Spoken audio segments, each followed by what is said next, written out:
This is Charlie, owned by Jason Brandsted in Rapid City. Here, Rapid City, South Dakota. Deal. Sit. Okay, hunt them up. And I've got 3 birds out here, Jason. This is Charlie's 3rd hunt. I'm going to use the tone right there. It usually takes about 2 to 3 hunts where the puppy starts to anticipate he's going to find something. It's a little breezy today. Hopefully the wind isn't drowning out me talking to you. But so what I kind of do is I kind of zigzag, Jason. So I'll go over this way. He's over there. I'll kind of cut over this way.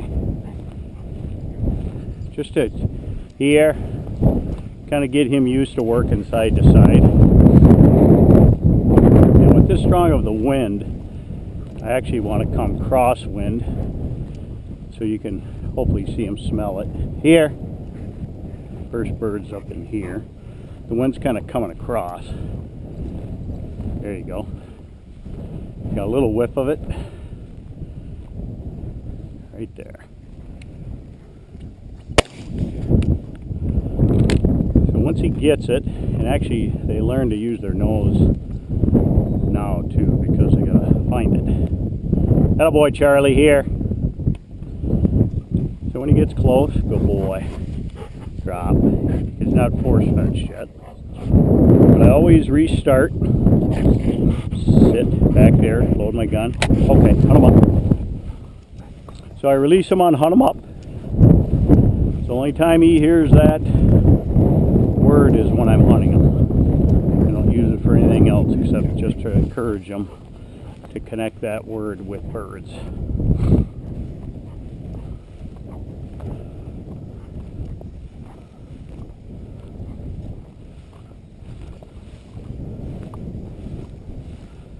Like I said, I just kind of diagonal, cross back and forth.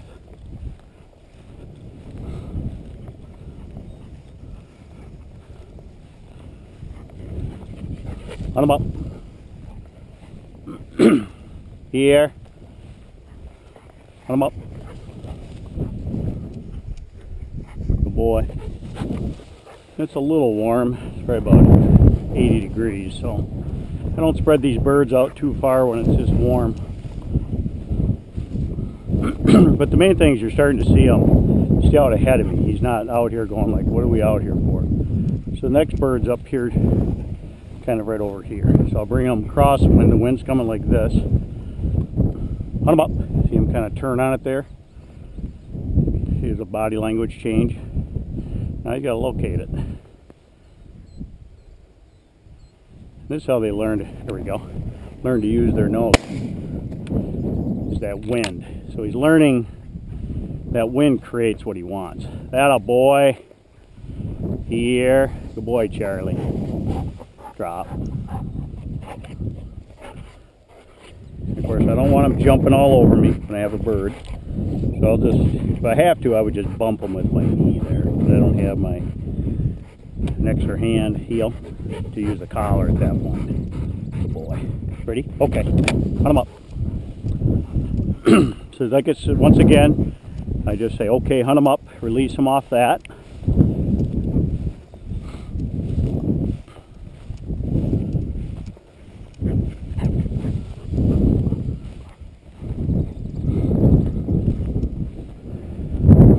And the first couple times I hunted him, you know, he wasn't out there kind of acting like he was out here for a purpose. So what he's doing, I use the tone there. Here, what he's doing, he's starting to become what I call specific to a scent. In other words, he knows there's one specific smell that creates what what he's looking for to get that adrenaline rush. So the next one's kind of up in here. Again, the wind's coming across, so I'm kind of bringing him crosswind. There he goes. Kind of winded it. Now he's got to work it out. It's off to his left. There he goes. Oh, he caught that one. That can happen. He might still get up. Good boy. Here. I'm just going to see if maybe it'll fly. It's not very high, so I'm just going to pop a round up in the air just to get that shot in there, Jason. Air. And that can happen. You know, planted birds drop. Sometimes they can catch them. But the main thing there was for you to see he winded it. Here.